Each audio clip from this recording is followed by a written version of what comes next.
Kipawaya amasai na zomi te zomi in kwan USA te na vekun chibai hiaidan hun hoi le hunan phan pia damnan pia ipa pathian tunga leng ki pa thui ge na tuni kongen dinga hil state of zogam in India and zogam development chi hetu te na title bol sakohia I kapau pe na thei siam lo na omjek mai thewa hilele kon chi chang ai hang chi nai kha chi pe na chiam te le chin ka de e amasa in kei ong thailo I tamzoi hidia I kamina hi le dena ki gen sam aping in golan swan zamung naw la ka hiya I tulelina delhi India mual mi te chidia hill states mountain states te via policy research think tank organization khata policy research bol ka hiya why mine UK University of London masters kana zawa to pen ka double ka second masters ai PhD bangleng en kom sunzom ding dana kisalel ka hi twalowin India northeast itidia malsak lama national party regional party national level tungthei national people's party kichi youth front aleng general secretary an alen ka hi India lam ithei dan a level ki bangki dia basic pet mine nengchek kon pandia India zomi te ichi chang a zomi ithei siam dan tuam oi cha zomi as an idea zomi ilung simai ngai to dan zomi omahi zogam omahi chi ngai to dan khat level hile zomi as an identity a pomteng bangza hiam chi khen non ngaya athumna atwa identity to kizompen zomi as a political movement atwa India lama pen azro zomi reunification organization ana pai pi pen tulela na pai pi pen chi thumina khen theya zomi as an idea kwate zomi te hiam chi ani na zomi as an identity kwatengin tua pen sang kwatengin sang nailo kwateng sang ding chi a boundary khat ome identity amo to hilo teng kikal athumna tua identity pen in bang tup na neya bang political status de lahia bangdan aspiration lungul na nei hua chi pen a political movement tai pi pen le to dan thuma khen the hi to pen a background hi le India tulela zomi kichi ZRO policy ipai pi zomi council noya tribe nam ke kichia khanglama tribe kwa kyomi India lama pen 1956 laya government of India ina tribe tuam dan an recognize ta India British policy pen tribe dan recognition pai pen a tribe level recognition piak changin a paite kampau zo pau simte pau vai phe gang te chidan amalmal in government in recognition na pia mo recognition amalman na piak chiang I amalmala na ki pai hamphat na government hamphat na chidingam affirmative action via reservation khong education institute le employment via hamphat na te twatia ding reservation percentage khat omin population proportionate amo to pena hamphat na tribe hi na pan direct in government to anaki deal anaki ho ki hia to penong pai to in 1960s laina pu tun khopum baite le alomten Chin Liberation Army chi onapat un 1962 lakana pat mauna 1916 tua India lama zomi sunga ana intake pen chimaini paite national council wala paite national council ina memorandum ana khiawa memorandum ana khiak pe banga chile reunification vai ma anahi why my 1940s ina mizoten reunification vai ma ana khiaw 1960s elamin khia twalo kagen would pen tutana ZRO na pai pi pen tuate tai to pi min tuam organization tuam hilele itai pi pen ki bang tol den na hi chi Indian India lama zomi te movement lama to tengkon gen hian la tulela idin mun a hi le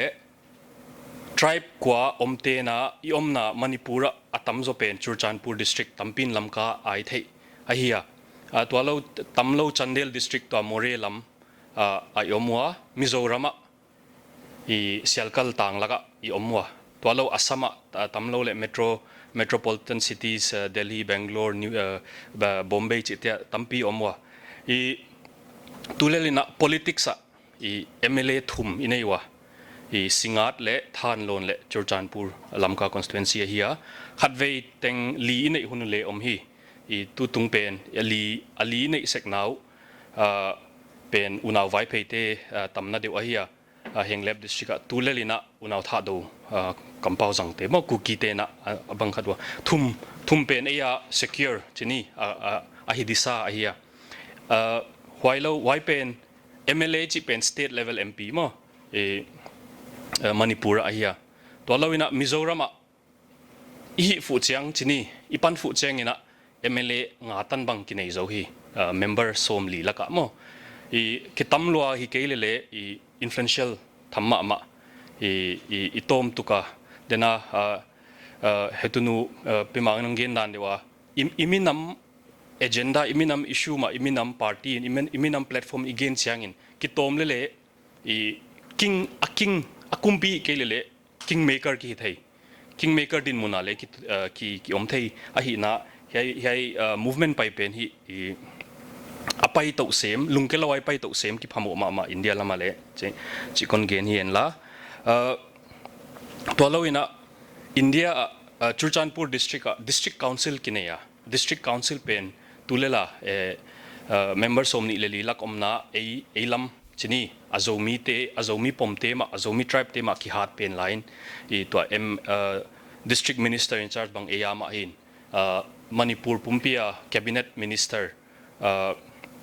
boimo ma agriculture minister bang le ei zomi te ama hi chi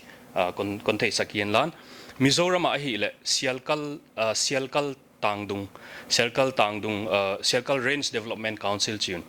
I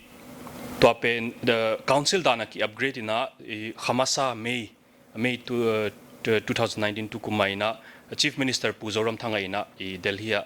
Aizola I SRDC sel bangana honga I a budget ule ama government masain kum khata dia 50 lakhs teng kichima teng som nga pen tun teng zani hangto sakin I maban limchi tuak ma mi tampi na kum khata I teng zani India sum teng zani te kum khata budget din tom lo hiam chin nui san ai keile gen siat na di jong leole heutu khen khaten teng zani atam lo hi keile le azat dan siam le eima ma social accountability to ahidima at lut sakle I government kumpia dele ongpiak be thanop hwai to ding mo atom lo chia iwa gen sangina chin eima lampi ding kisial so ni china I maban limchit hwai thawi Mizoram le toloina India lam zomi status vai ithei lo hiam ithei siam lo khatai le om thei pen ithei siam lo om thei pen I tribe dana na bai changina azomi pen tulela two generation tu khanga tebang adia kina zomi pen as a nation as a national identity ki pom nine I primary identity pen I tribe pen a loyalty na hat lo tain I to pen laka khat vei I zomi pen a hat lo hun bang om mai thei Burma lamte na mudana ikele US lama pat social media pan na zak danon hilele iboy na khat khempe la kang tung hanga azomi pen kikit ve iwa gen lo hanga inam a tribe wise apaite vai phe simte zo hiam thilisai sai hanga twate zomi te adivek hive zote khang le zomi te khang paite te khang le zomi te khang vai phe te khang le zomi te khang chi pen ona thei siam pi leu chen chi kun ngen uta tulai taka I build up pen India zomi te political movement vai ibildo pen hi le I ZRO to Government of India ki ho na ahia hei pen hi ZRO 93 akipu apat kumsom ni leguk bang chingtain I Government of India to ki ho political dialogue ana ina penu hi 2008 2005 2006 lakapan ina I Indian Army te to ki ho na omin I 2008 suspension of operation I kikap to loading China ceasefire te bang I to NCA dan mo Burma lam NCA dan de khat anak ki side in to kumsom paita I ki ho na Kwawei ken khatin sagi vei chi ken khatin Kwawei chin tutung June 25 pen ken khatin akhat vei na hi chi ut polom bangzia kai chi le I atak taka atex ta I demand bol pe na ki ho na ki pan hi tu June Hamasa June 25 ta hiai TC pen bangai chi le izang ngai lo le hi dia Indian federal system a state oma anwaya union territory oma anwaya pen territorial council pen India tulalin ke thei tana khat oma asama tua asama bodo miten a state ana swalo state government in kumpin pethei lo ai chang territorial council ana zwak pen tua pen model ma enjong in Manipura kiso maya Manipura state unaw kukite to pangkhom state demanding chileng I atulai India vai ma state ki piak chi pen thili thei lo hi bang jakai chi le state demand tam lua e ang pe mok leu somni state khong bol thak ngai ding I mi khat pe leu en leking en acting chi changina I government in policy a state hiam UT hiam union territory hiam piak lo him ding chi ahi pota to zakina state hi thei lo territorial union territory hi thei lo TC ma ikya TC pen Manipur sungma omding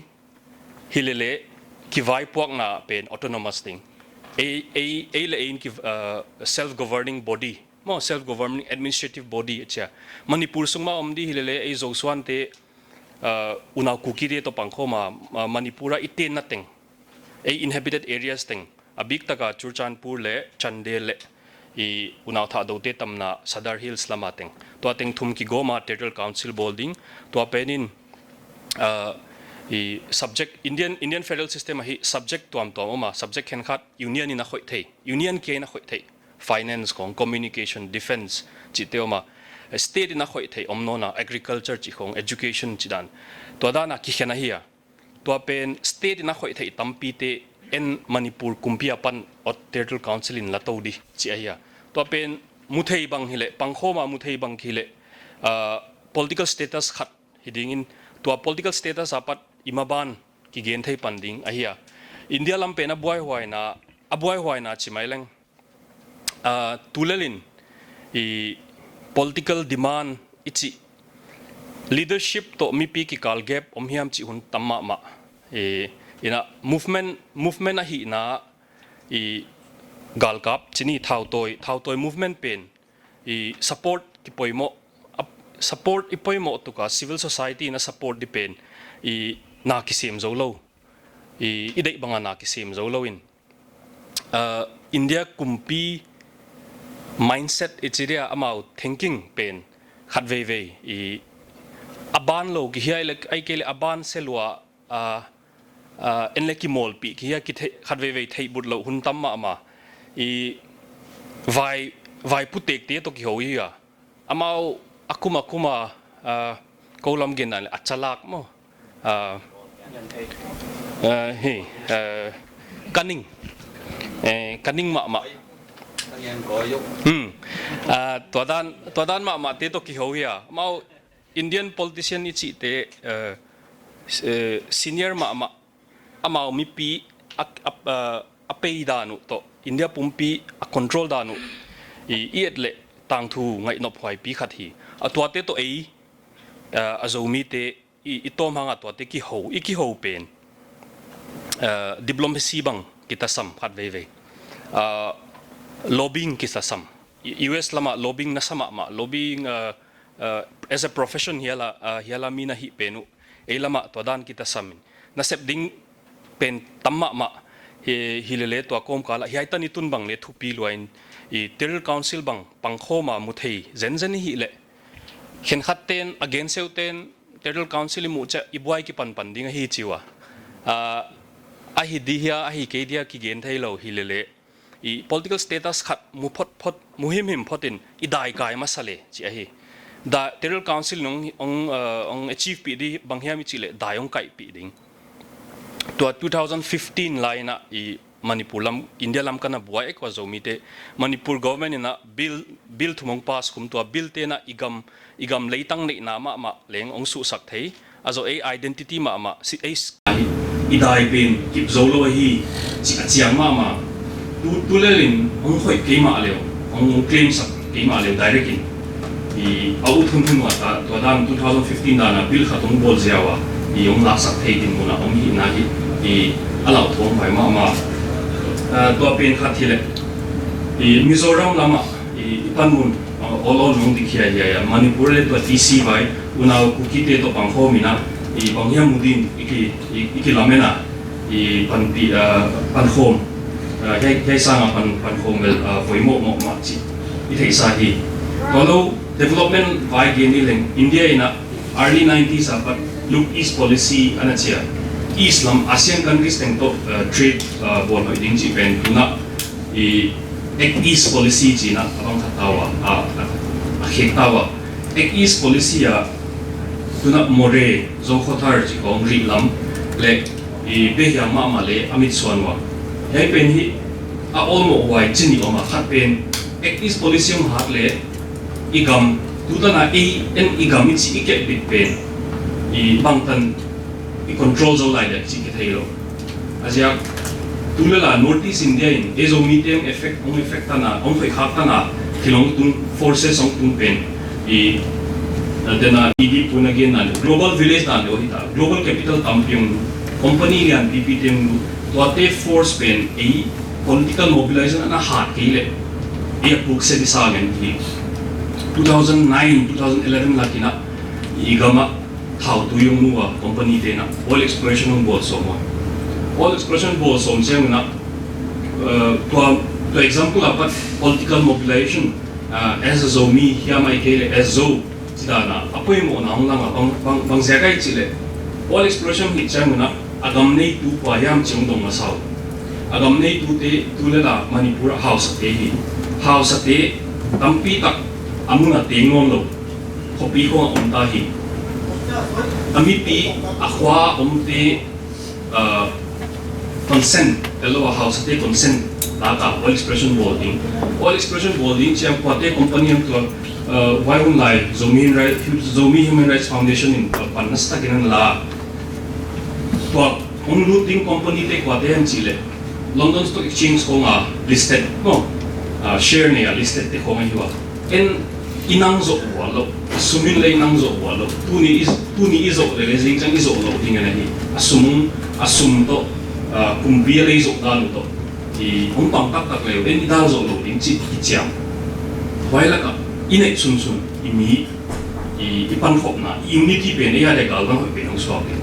thao in ka bi cheng ka zo nge lo ni amao state tong lu te state ta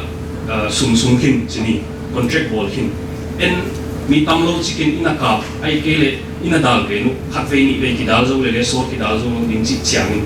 ni to pe na a company te na sama ma wa chang ina to dan global forces chi global capital hi border Indo Burma border ang lu na hi ina pan form kele to Act East policy bang le Act East policy India to ASEAN countries te ki kala trade ong ding e alaya border aum ten am khat na khat le ki tang lo ni ipin a transit mai ki swap thei o ipan khom kele ina capitalize siam kele ina advantage na ina kai siam kele to Act East policy ki chi pe gamong ton ding ipin a hol na mun le lo ni a trade tak stakeholder ki swap lo thei chi hi ngai kho ngai pui mo wai kasa bang se kai chile to bang iten pi state noya itina may de bang enle Act East policy din chi jari na amao agam a highway na to ting agam kim na khom na lane na di yai pen actis policy ong ki implement le food park in IT park in chale preparation na bolkin atak tamong tu mal preparation na bolkin ilang pen akhang mahak lamchu kiya le azekai na itia di pangzakam actis policy pen akit halop wai igama lampian ho iding mayong ho iding internet ho iding trade ho ikapai ding china amy pen capital nei lo more bang le a business control to amy kilo a khwa pen unau tha do pe tam na le a trade tak more apoi mok na pen tamil te mo vai de hong zel chi chang a capital nei lo bang ani lo tin panila ke strategy nei ke le awa border trade center bang bole a border trade a tel following border trade a driver hiam le asset na new no te same dilan ki swak le odan India tribal indigenous people mo tribal mun to Orissa ko Andhra Pradesh te kong atu asaw in ima ito ate din na o hi chi kha ipilwan to ka behang this policy behang gen talen behang aki promising ma behang trade center pen tulalina border hat akicha I border trade center aki upgrade na lo border trade center upgrade na dia law and order poimo peace poimo to dia Kamasai na chief minister Manipur na I behang trade center bol ma behang police station ang inaugurate ta police station bangai chile police station pen kumpi mukdanin law and order bol na di trade apa ina the law and order masamai hilele behang pen ia the strategic mama zoni dia India to Burma zoni dia the strategic mama I advantage full advantage lap the na opportunity hi le to unity tem lunglut mama kat waiting zataro in le kat wait tutan in le petroling pine amau singmai mi te anahol mangmangwa ile amau lunglut na apoi mo na isa amau mzoi chang tun singmai mi thui lunglut zo ke le to state pansanam lu tuita police station le wale police station a posting de teng wa te chen amau mi yong te amau mi omai mai lo information la ding agam amwal mi ko ya teng ni bang da teng simin tulai data collection kuna kyo me mo US te bang nangai ko mo dia data is the new oil si se mean ni 20th century how do we oil ki tu na pen 21st century data ki tu na hita ete bang mi bang agama mual bang chi latitude longitude le a GIS pansana information a map to takamau nei him rek ani banwa zombe te hiwa to hi kipa khat kung khata kipa awai lang khata kipa awai alang khata la olmo awai veve ei pan nak ding tam dan chi remind thakin kamwa to lo India lama zomi wa ta sama ma chileng ko kana ki vai pok dan ahoi na khadai le federal la zomi council a tribe wa te pen federal tribe khatin vote khat nei stana I federal ta zomi council ki vai pok ya tutung zataro boina le I thei sa gen hiya tutaro boina ken khatte mudan le ahoi ki mai lo ya kumpi ki to ki ho na zataro mina nidangam khat tel sek pen to ni pa ki tel di ven zomi min pen zuak azuak na dia ko izolo ya chi bang chiam ni ko bolwa ilele to te pen I ana react pa keleng thai te yong vai ving mai to mai de hi chi pen hi I poimo ka sa I athu chian thei lo social media form le mun tong tong na react te hi kha ve I deu tu te de thada wai le mi pia dia I ham hai na I bol zo hi chi bang le I thei kwa khia tu tung pen 25th June ZRO to UPF to keno mina ZRO ba ki helna Government of India to kyo na hi again pi pe no hi le tu tumel nomenclature vai I gen nai lo di nomenclature chi unau tha do te to parallel unau ku ki te to parallel movement ki tu sim khatan ki swa ka India lam pen amao Kuki Territorial Council chi cái nào cookie bom lâu thì chắc cookie thấy lâu đi cookie slash oblique Zomi Technical Council kong kichi consultative meeting kong ne keno lamin cookie Technical Council chivete lamin cookie dash aikele oblique cookie land dash oblique aikele Zoland dash oblique Technical Council start kingena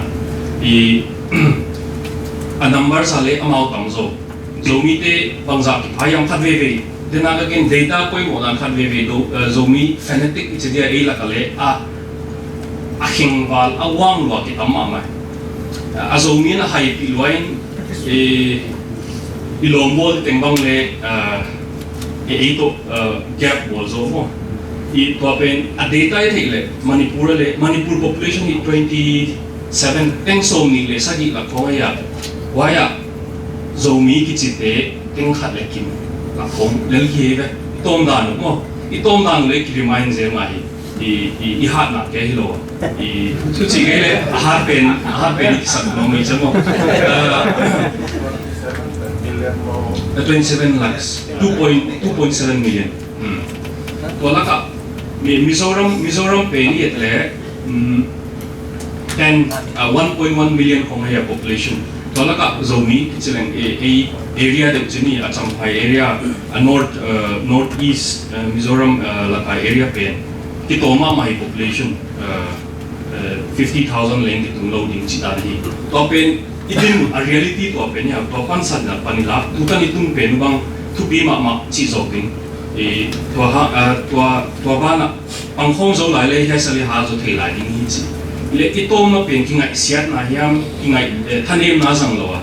Tua Manipura TC demand Chipangle, a Zenda, a Zomite, a Zenda Pula, and Zenda drive to Maki. Adamte, a Zenda Kiton Hizo, and a Zenda had Swakin, Ilom take ya, and Zenda had name, Ilom take a Kiswaka here. Wapena Mau Zomi Zenda Tom Buddha Hizoa. Topeni. I heutute I panlang abang le mipin ithaipi